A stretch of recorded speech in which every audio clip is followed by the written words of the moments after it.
3 years of silence. 3 years since my mother declared me delusional at my grandfather's funeral when I mentioned starting my own company. 3 years since my father called me a pathological liar in front of 200 relatives. 3 years since my brother stood up and said, "She's always been like this," making up stories for attention. I'd walked out that day and never looked back. Now, sitting in my Aunt Linda's dining room on Easter Sunday 2024, I watched my mother's perfectly manicured fingers tap against her wine glass. She'd sent the invitation 2 weeks ago. Formal. Printed cardstock. Family reconciliation dinner. Your presence is requested. I almost didn't come. But my business partner Marcus had laughed when I showed him the invitation. You know what this is, right? They finally Googled you. They've seen the Wall Street Journal profile. They want back in. He was half right. Growing up as the youngest of 3 in the Hayes family meant growing up invisible. My sister Victoria was the beauty queen. Literally. Miss Virginia 2015. My brother James was the Wharton graduate, the investment banker, the one my father introduced as my son, the financial genius. Me. I was the computer girl. That's what Dad called me at every family gathering from age 12 onwards. Said with a dismissive wave, like I spent my time playing video games instead of what I was actually doing. Teaching myself Python, building apps, learning systems architecture. Sarah's in her room with her little computer projects again. Mom would sigh to her book club friends. We tried to get her interested in normal things. Dance. Pageants like Victoria. But she just wants to stare at screens. When I got accepted to MIT, my father's response was, "Well, that's a waste of tuition money. What are you going to do, fix people's printers?" He refused to pay a single dollar. Said I should go to community college like normal girls and find a husband. I took out $180,000 in student loans and worked 3 jobs. I didn't attend a single family holiday for 4 years. They never visited. Not once. I graduated top of my class in computer science. My mother's comment when I sent the announcement, "Finally done with your little phase. Now you can get a real job." The real job I got was as a junior developer at a cybersecurity firm. Salary, $68,000. I lived in a studio apartment in Cambridge with 2 roommates, eating ramen, drowning in loan payments. My family's reaction when I told them? Dad laughed. "That's it? James makes that in a week." What they didn't know, what they never asked, was what I was building on nights and weekends. I'd noticed something during my internship at a government contractor. Their security protocols were 15 years outdated. Vulnerable. Dangerous. I spent 8 months building something better. A threat detection system that used machine learning to identify breaches in real time. I called it Sentinel Shield. My mentor, Dr. Rebecca Chin, looked at my prototype and went pale. "Sarah, do you understand what you've created? This is government contract level work. This is $50 million level work." I filed the patents at age 24. 3 months later, Homeland Security requested a demonstration. 6 months after that, I had my first contract. $3.2 million for a pilot program. I was 25 years old. I didn't tell my family. Why would I? The last time I'd called home, right after my MIT graduation, my mother had interrupted me after 30 seconds. "Sarah, I'm hosting a charity luncheon. Is this important?" By 26, I had 7 government contracts. By 27, I incorporated Sentinel Shield technologies and hired my first 12 employees. By 28, we'd secured $24 million in series of funding. The Wall Street Journal profile ran when I was 29. The Quiet Genius. How Sarah Hayes built a $95 million cybersecurity empire in 5 years. The article included my MIT background, my government contracts, my Forbes 30 under 30 recognition.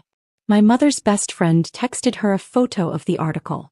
Mom called me for the first time in 18 months. "Sarah? It's Mom. Listen, there's a very unflattering article about you in some business paper. Using our family name.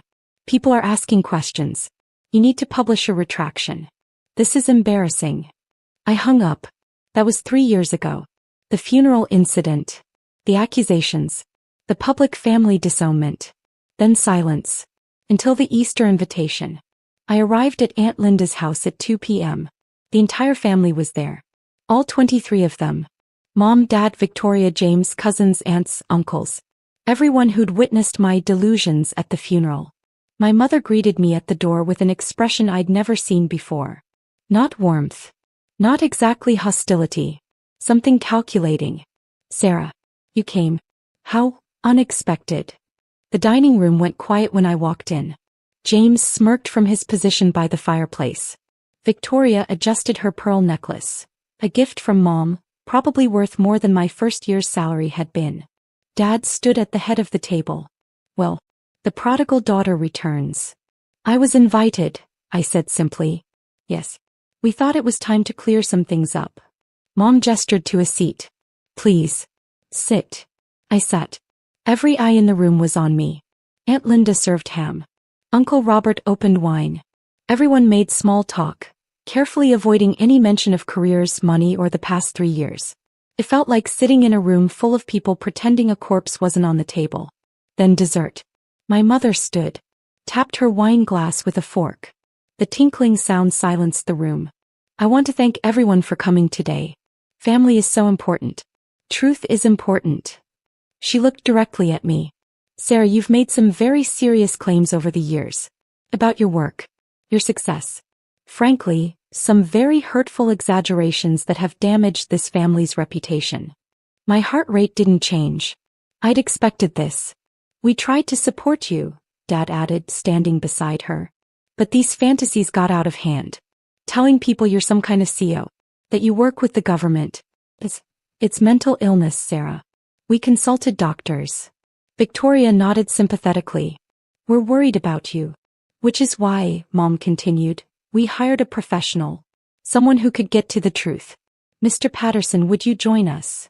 A man I hadn't noticed stood up from the far end of the table. Mid-50s, gray suit, military posture. He carried a leather briefcase. "Sarah, this is Gerald Patterson. 23 years with the FBI. Now a private investigator. We paid him $9,500 to conduct a thorough background investigation." Mom's smile was triumphant. "We have the truth now. All of it." The family nodded. Satisfied. Vindicated. I could see it in their faces. They thought this was an intervention. That Mr. Patterson's report would prove I'd been lying. That I worked some entry-level tech support job and made everything else up for attention. I stayed quiet. I'd learned that from negotiations with Pentagon officials. Silence is power. Let them talk. Let them reveal their assumptions. Then execute. Mr. Patterson set his briefcase on the table. Opened it. Pulled out 2 folders. One blue, one red. "Ladies and gentlemen," he began, his voice carrying the weight of someone who'd testified in federal court. "I was retained on March 15th to conduct a comprehensive background investigation into Sarah Elizabeth Hayes. Financial records, employment verification, professional credentials, public records. Everything." Mom beamed. "Tell them what you found." "I will. However, I want to be clear about my methodology. When conducting any investigation, I follow protocol. That means investigating all parties involved in the claim. Subject A," he gestured to me, "and the individuals making claims against Subject A." Dad's smile faltered. "We didn't authorize you to investigate us. You authorized a professional investigation. I conducted one. Professionally." Mr. Patterson placed the blue folder down. "Let's begin with Sarah Hayes." He opened it. Subject: completed Bachelor of Science in Computer Science from Massachusetts Institute of Technology, 2016. Graduated summa cum laude. Dean's List all 4 years. 3 published papers in cybersecurity journals. He pulled out documents. Employment: junior developer at Cyber Defense Corp. 2016 to 2017. Salary verified at $68,000 annually. Victoria whispered to James, "See? I told you. Entry level." Mr. Patterson continued, not pausing. In 2017, subject filed 3 patents for threat detection software. Patents granted 2018. In 2018, subject incorporated Sentinel Shield Technologies, LLC. The room went very still. Government contracts verified through Freedom of Information Act requests. Department of Homeland Security, $3.2 million 2018. Department of Defense, $7.8 million 2019. Department of Justice, $4.1 million 2020. He laid out printed contracts. Additional contracts 2020 to 2024 totaling $47.3 million. My mother's face had lost color. Series of funding round verified through SEC filings.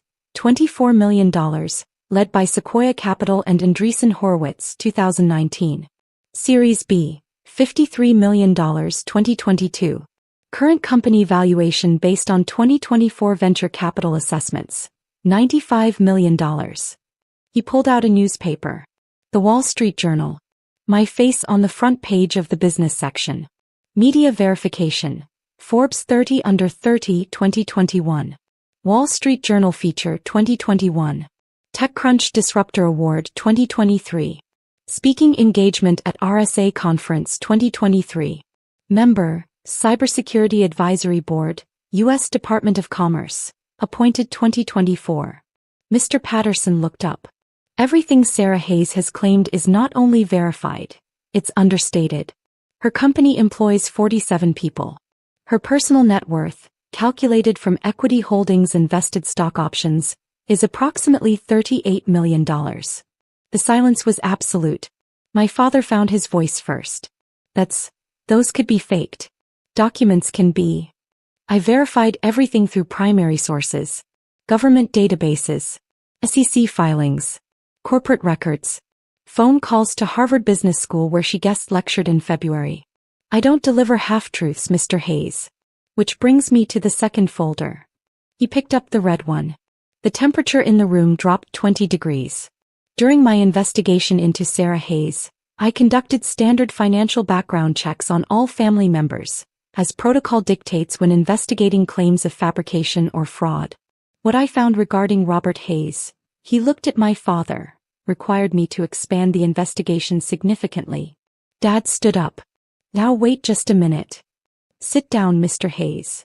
Mr. Patterson's voice could have cut steel. We're going to do this properly. My father sat. Robert Hayes operates Hayes and Associates Financial Consulting.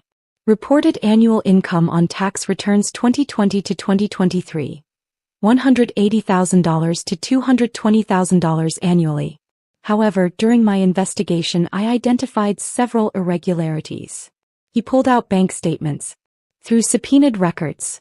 Yes, Mr. Hayes, I obtained a court order when the initial findings appeared criminal. I traced 3 offshore accounts. Cayman Islands. Isle of Man, Switzerland. Combined balances, $847,000. My mother made a sound like she'd been punched. These accounts received deposits matching payments from 17 of Mr. Hayes's consulting clients. Payments that never appeared on U.S. tax returns. Unreported income from 2019 to 2024, $380,000. Uncle Robert gasped. Aunt Linda grabbed her husband's arm.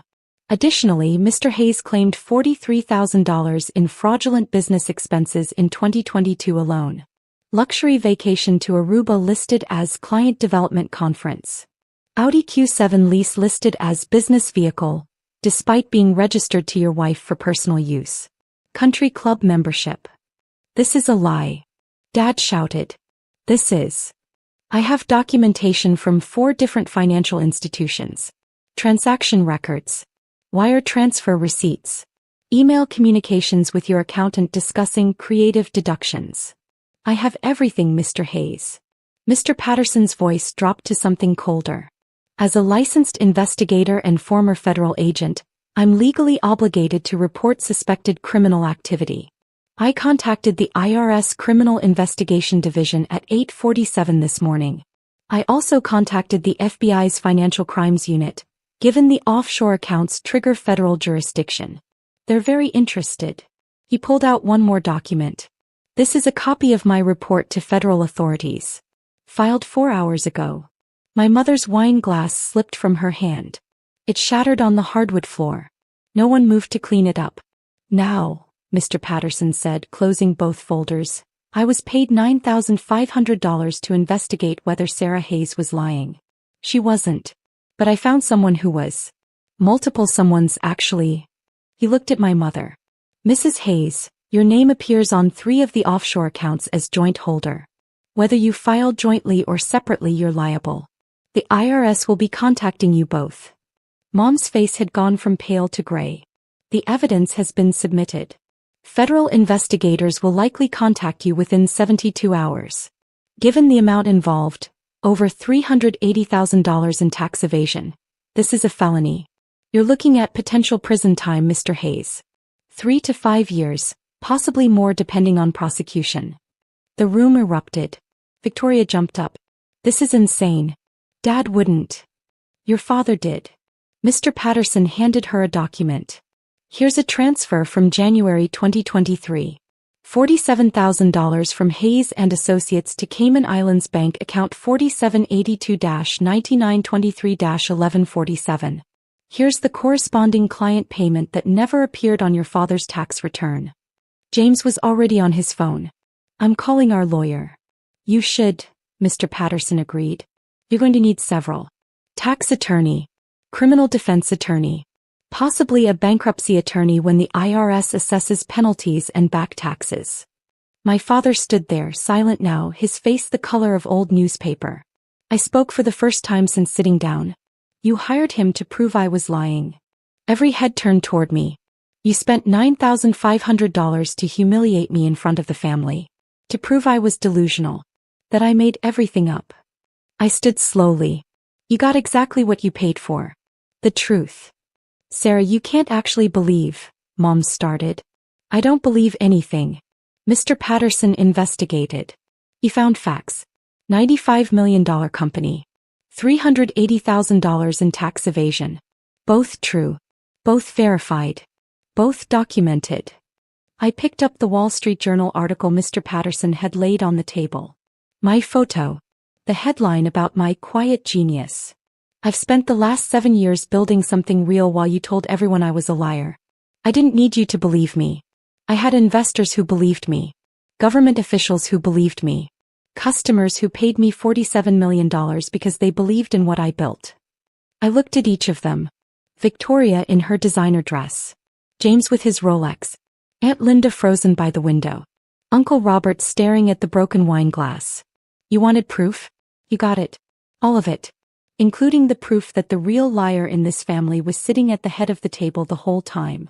Dad found his voice. Hoarse. Desperate. Sarah. Sweetheart. This is a misunderstanding. The accounts are legitimate business. Don't. I held up one hand. Don't insult both of us. Mr. Patterson found what he found. The IRS will do what they do. I have nothing to do with any of it. But you could help, Mom whispered. You have money now. You could pay the taxes. You could tell them it was a mistake. You could. I could what? Save you? Like you saved me when I needed $180,000 for MIT? Like you helped me when I was eating ramen for every meal?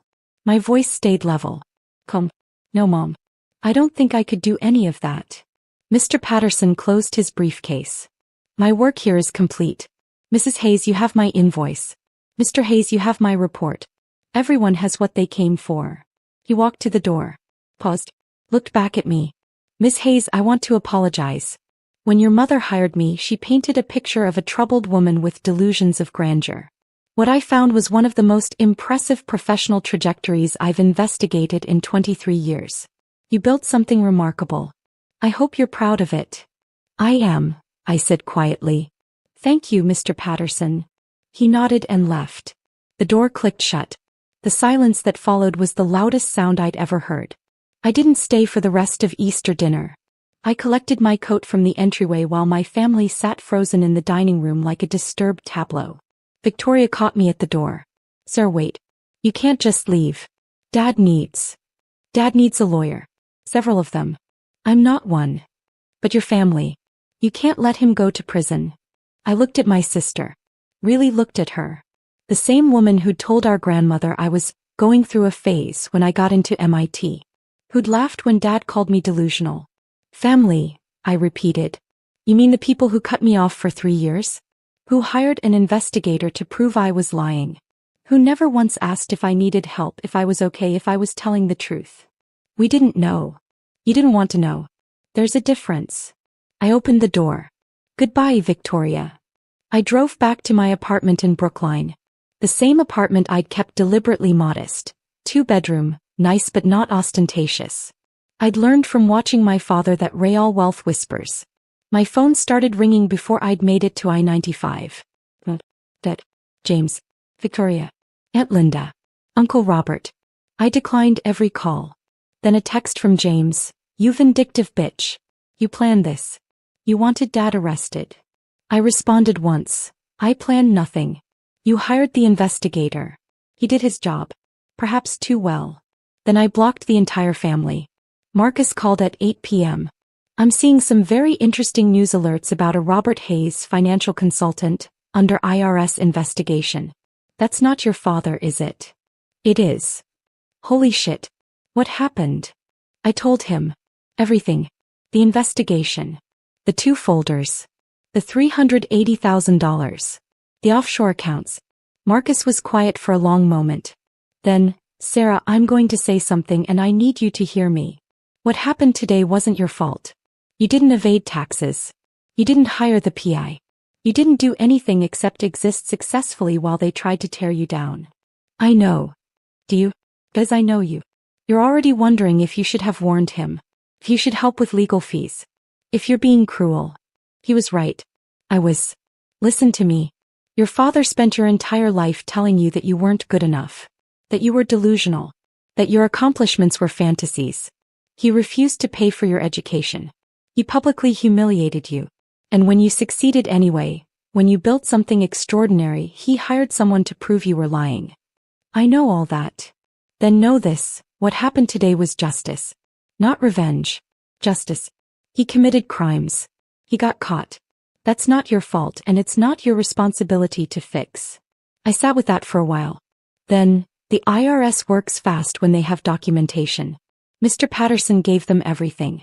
Dad's probably already been contacted. Good. It's going to destroy them financially. The back taxes alone will be close to $500,000 with penalties. Then legal fees. They'll lose the house. Sarah. What? Stop. Just stop.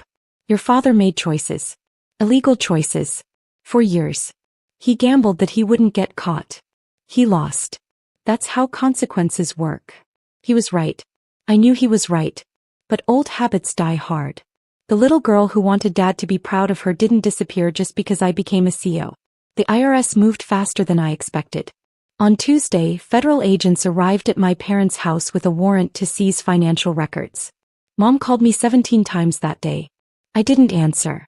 On Thursday, my father was formally notified of criminal tax evasion charges. Federal prosecutors were seeking a grand jury indictment. The local newspaper ran a story. Financial consultant faces $380,000 tax evasion charges.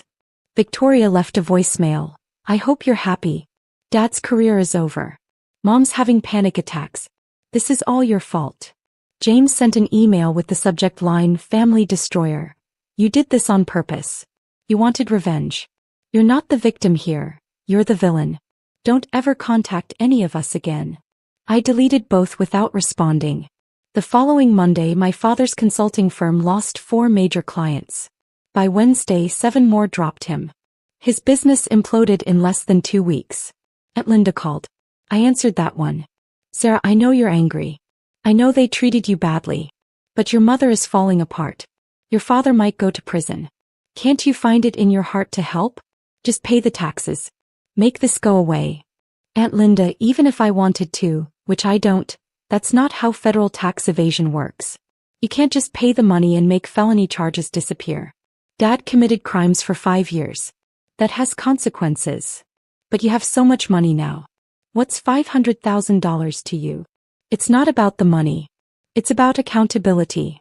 That's a very cold thing to say about your own father. My father was cold to me for 30 years. I'm just returning the energy. She hung up. In week 3, my parents' house went up for sale. They needed money for legal fees. The criminal defense attorney was charging $450 per hour. In week 4, my mother's best friend stopped speaking to her. Then another. Then 3 more. The scandal had made them social pariahs in their country club circle. I felt nothing watching it happen. Maybe that made me cold. Maybe that made me cruel. Or maybe it just made me done. 6 weeks after Easter, my father accepted a plea deal. He pled guilty to federal tax evasion. The sentence, 18 months in federal prison, 3 years probation, $520,000 in restitution including penalties and back taxes, and permanent loss of his financial consulting license. He'd serve his time at a minimum security facility in Pennsylvania. He'd lose his career, his reputation, everything he'd valued. My mother called one last time. I answered, "Sarah, please. He's your father. He made mistakes, but he's still your father. Can't you visit him? Can't you?" "Mom, let me ask you something. When I was drowning in student loans working 3 jobs, did you call to check on me?" Silence. "When I started my company and worked 90-hour weeks, did you ask if I needed anything?" Silence. "When the Wall Street Journal called me a genius, did you feel proud? Did you call to congratulate me?" Her voice broke. "We didn't know it was real. You didn't want to know. You wanted me to be small. To be the failure you told everyone I was. Because my success made you look bad. Made Dad look bad. Made all your judgments look like exactly what they were, wrong. That's not fair. No, Mom. What's not fair is spending 30 years telling your daughter she's worthless and then expecting her to save you when your crimes catch up to you. Dad evaded $380,000 in taxes. I didn't put him in prison. His choices did. You could have warned us. You knew the investigator would find. I knew nothing. You hired him. He did his job. That's all that happened. You're heartless." "No. I just learned not to set myself on fire to keep you warm. Goodbye, Mom." I hung up. Blocked her number. It was the last conversation we ever had. Today, Sentinel Shield Technologies employs 63 people. We just closed our Series C funding round at $180 million valuation. We have contracts with 12 government agencies and 17 Fortune 500 companies. I bought a house in Cambridge. 4 bedrooms, Victorian architecture, walking distance to my office. I hung my MIT diploma in my study. Next to it, the Wall Street Journal article. Next to that, a photo from the Forbes 30 Under 30 ceremony. I built a family of choice.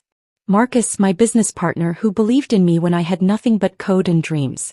Dr. Rebecca Chin, my mentor, who saw my potential when I was just a junior developer. My team of 63 people who trust me to lead them. My network of founders, investors, and advisors who respect what I've built. I don't speak to my parents. I don't speak to my siblings. I blocked them all on every platform. I removed them from my emergency contacts. I changed my will to ensure none of them inherit a single dollar of what I've built. Some people say that makes me cruel. I'm forgiving. I say it makes me free. My father served 14 months of his sentence before being released on good behavior. He lives in a 1-bedroom apartment now, working part-time at a tax preparation service for $18 an hour. His financial consulting career never recovered. My mother works as a receptionist at a dental office. Their house sold for $340,000. After paying legal fees and part of the IRS restitution, they had almost nothing left. Victoria's husband left her 6 months after the scandal. Turns out he'd married her for the family connections and money, both of which evaporated when Dad went to prison. James still works in investment banking, but the family scandal damaged his reputation. He made VP but will probably never make partner now. They all blame me. Every single one of them. In their version of events, I'm the villain who destroyed the family over pride. But I know the truth. And so does Gerald Patterson. And so does the IRS. And so does everyone who read my Wall Street Journal profile. I didn't destroy anything. I just stopped holding together something that was already broken. I built an empire while they built lies. And when they hired someone to prove I was the liar, he found the truth neither of us expected. They wanted evidence. They got it. All of it. And I got exactly what I'd built for.